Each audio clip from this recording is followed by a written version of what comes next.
I was halfway through my morning coffee when my phone buzzed. Just one vibration, one notification, one message, and somehow, it ruined my entire week. The HOA group chat, you know the type. The place where people pretend to be friendly while secretly counting how many minutes your trash can stays out after pickup. And the sender? Deborah. HOA president, self-appointed sheriff, neighborhood watchdog, professional buzzkill. Her message was short, cold, precise. Reminder, any items left in common areas must be removed within 24 hours. This includes furniture currently placed outside certain units. Non-compliance will result in fines. No greeting, no explanation, no private message, just public humiliation. I stared at my screen, confused. Furniture outside certain units? You mean my furniture? The same furniture she literally approved the day before? Yeah, that furniture. Let me rewind. Because this didn't start with drama. It started with me trying to do something kind. I live in a townhouse community. Quiet, clean, suburban. The kind of place where people smile politely while silently judging your lawn. And hovering over all of us like a queen guarding her kingdom? Deborah. Deborah had lived there the longest. She ran the HOA. She enforced the rules. She protected property values. Translation? She loved control. But I kept things friendly. I waved. I smiled. I followed the rules. So when I decided to get rid of some old furniture, a love seat, coffee table, and 2 chairs, I wanted to be respectful. I cleaned them, took nice photos, listed them on Facebook Marketplace for free. And before putting anything outside, I messaged Deborah. Me, texting politely. Hey Deborah, quick question. I'm giving away some furniture on Facebook. Is it okay if I leave it neatly outside my unit for pickup over the next couple of days? 5 minutes later, she replied. Deborah. That should be fine as long as it doesn't block the walkway. Just make sure it's gone soon. That was it. No deadline, no warning, no 24-hour rule. So I arranged everything neatly against the wall. Plenty of space. Nothing blocking anyone. It looked clean, organized, respectful. I felt good. Within hours, messages poured in. A single mom needing a couch for her kids' room. A college student moving into their first apartment. An older man helping his daughter after a divorce. Real people. Real needs. Pickups were scheduled over 2 days. Totally reasonable. Totally normal. Everything was going fine. Until that message hit the group chat. And suddenly, I wasn't someone helping others. I was the problem resident. She didn't even talk to me privately. She didn't ask. She didn't clarify. She didn't acknowledge her own approval.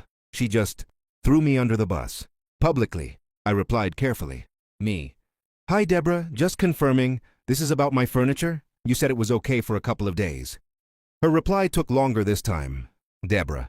I said temporarily. Not indefinitely. The rules are clear. Indefinitely? It hadn't even been a full day. I checked the timestamps. Less than 24 hours since her approval. That's when the anger hit. Not explosive anger. That slow, simmering, chest-tight kind. Because it wasn't about furniture anymore. It was about being publicly shamed for something I was told was allowed. And I had no idea yet that this was only the beginning.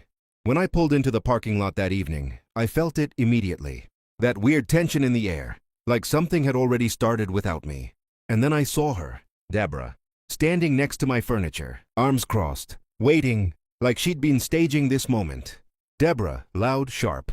We need to talk. Not hello, not good evening, just confrontation. Me, calm but guarded. Okay, about what? She gestured dramatically at the love seat. Deborah. This. You told me this would be gone quickly. Me. I told you I was giving it away. You said it was fine for a couple of days. Her expression hardened. Deborah. I said temporarily. This is not temporary. Gaslighting. Instant. Confident. Unapologetic. And the worst part?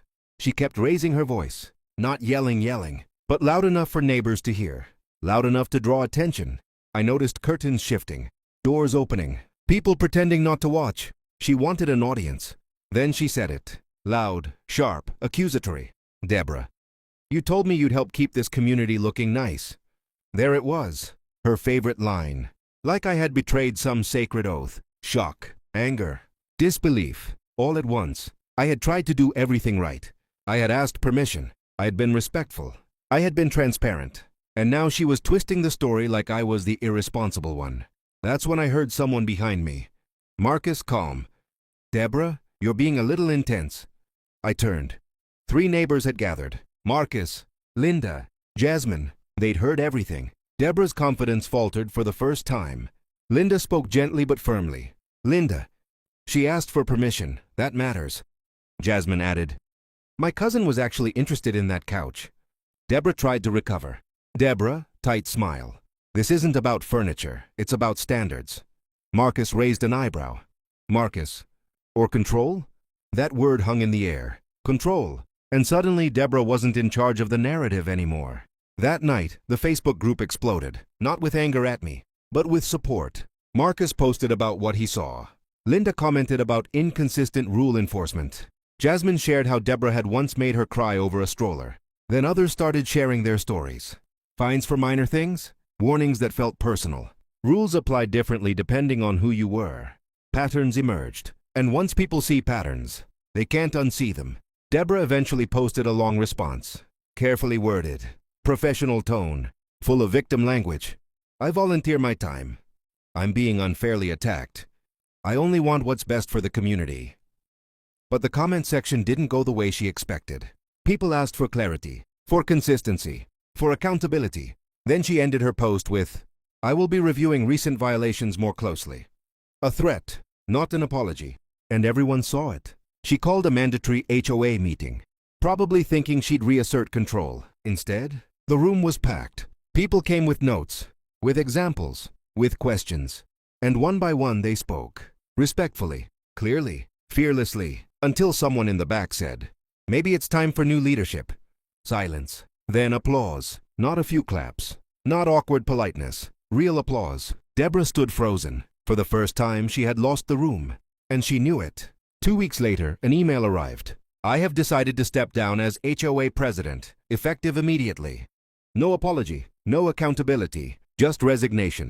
But the neighborhood changed. People smiled more, talked more, helped more. The furniture? Every piece found a home. The mom got the couch. The student got the table.